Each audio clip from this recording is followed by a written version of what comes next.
pakiramdam ko kuya, I feel pressured. At saka sobrang kinakabahan po ako that time.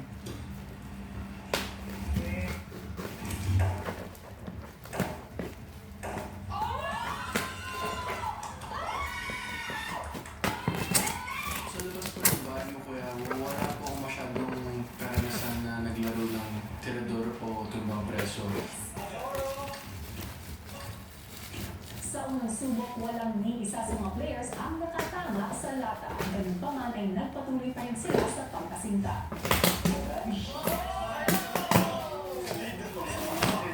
Grabe yun kuya. Natama rin ba? Yeah, like, Oo, malapit. Going, Eagle! Nung hindi talaga natatamaan ng swak yung kanan, super chill lang talaga ako kanina. Sabi ko, madami pang oras, so I believe in my group. yeah, like this.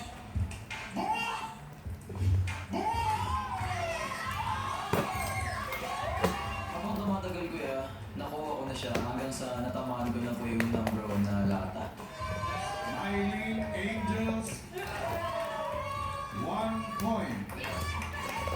Ulit ko yung mga moment na once in a lifetime kasi sobrang naalala ko rin yung mga iba pang childhood na nilalaro kuya.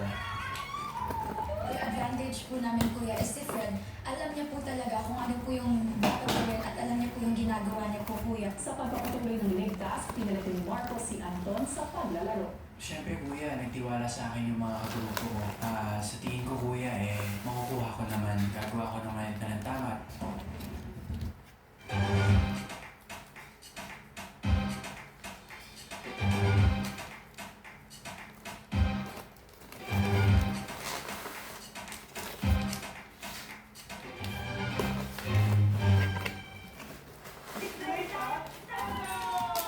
Pakisala ang Playtime ay discounted. May 100 pesos off the cinema. May 50 pesos off pa. Sa snack time, makisaya sa Playtime. 10 years ago, it all began with one choice. Discipline became my edge. And today, Dahil sa hindi makatama ng lata, nagpa siyang stronghold fighters na palitan muna si Inigo. Habang nagpatuloy naman sa paglalaro, Ford at Marco.